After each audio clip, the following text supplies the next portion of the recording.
Well, weeds and grass are growing all over the place again in the garden. So what I need to do is, here in the pathways, I need to put down wood chips.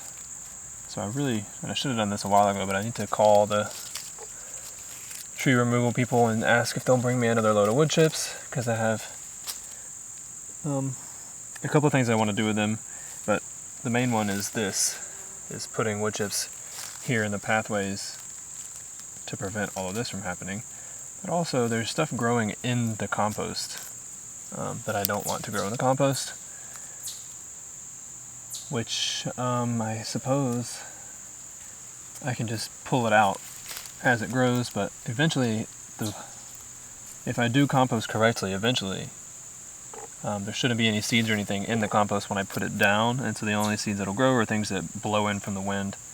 So hopefully in the long term that will happen, and I won't have to be picking a bunch of stuff out of the compost.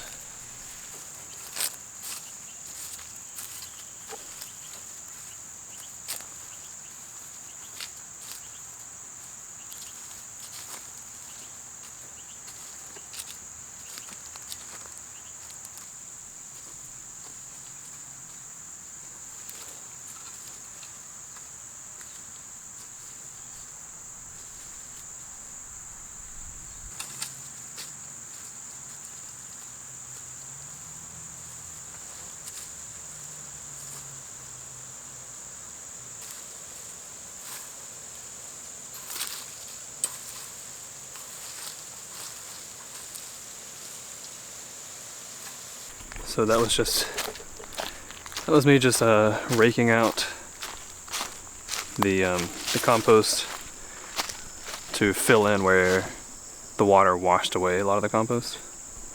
And then I will get compost number 2 and just put it on top to kind of level it all back out, and then add some inches back onto it where the water took away a bunch. So the good news is the compost looks really good underneath the top layer. The top layer gets dried out from the sun, but underneath that top layer it is nice and moist and dark and looking very rich. So hopefully things will grow really well inside of it. Compost number 3 is just barely under 160, so that's really good. So it only was over 160 for like a day. It's over 170 yesterday, so it went down 10 degrees in a day, which is good.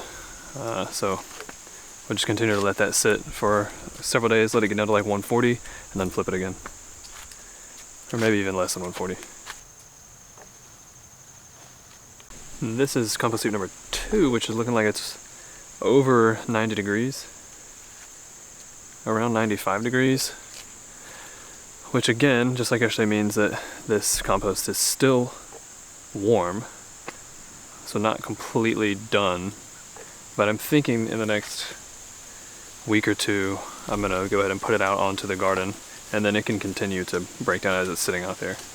And heap number 4 is still around 140 degrees, so it can continue to stick, but I do want to put more stuff in there. So the thing is, I have plenty of brown material because there's leaves everywhere now that have fallen from this tree above me, and from other trees, I'm sure. So I got plenty of brown material with the leaves. So green material is what I'm gonna need to come by, and I have some coffee grounds I could use, and I have there's a little bit of green on the okra plants, which a lot of the okra plants are brown now because they've kind of dried out and died, but there's still a little bit of green on those. Let's say I have green on these flowers over here that I could pull some of those up because they need to be pulled up anyway. And there's still some marigolds that are still growing. I can pull those up. That's green. And then the grass. I could cut the grass today and add that to it and add some leaves. So it'll be a balance of green and brown. Could do that. Because the grass probably does need to be cut at least a few more times before winter gets here.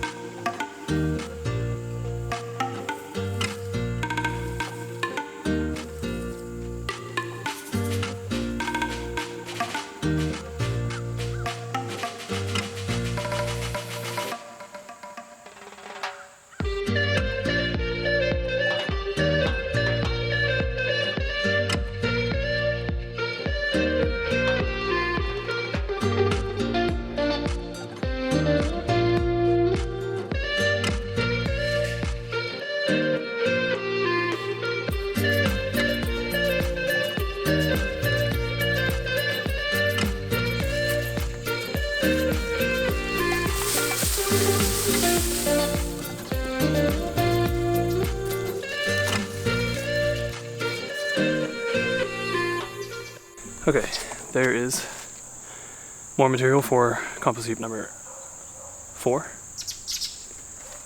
And it's a good mix of brown and green in there because I picked up a lot of leaves in the lawnmower. So I don't need to add any more brown to that.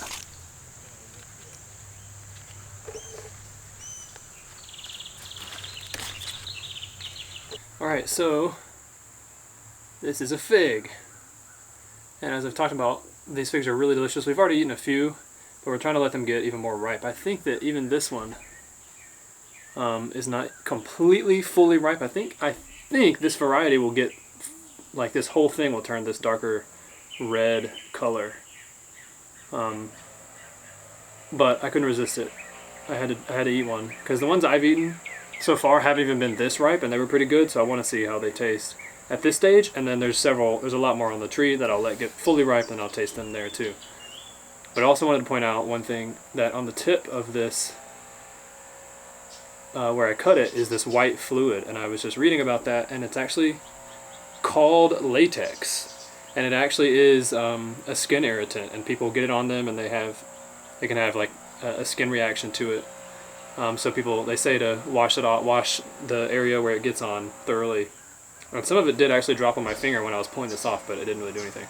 I washed it off, but I didn't really have a reaction or anything.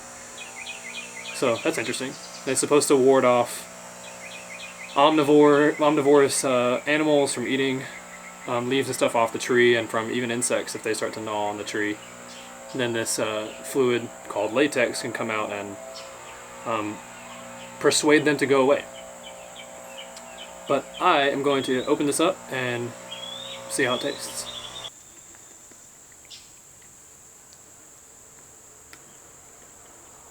Yeah, it's very good.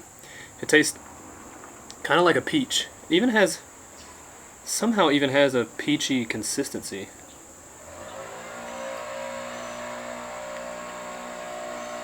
It's very interesting, but very good. It's a mild flavor. It's not like an overwhelming flavor, but there is a bit of sweetness. I'm very curious how companies turn these into fig Newtons. I guess they just scrape out the inside and then process it, but this is just so drastically different than what a fig Newton is. Delicious.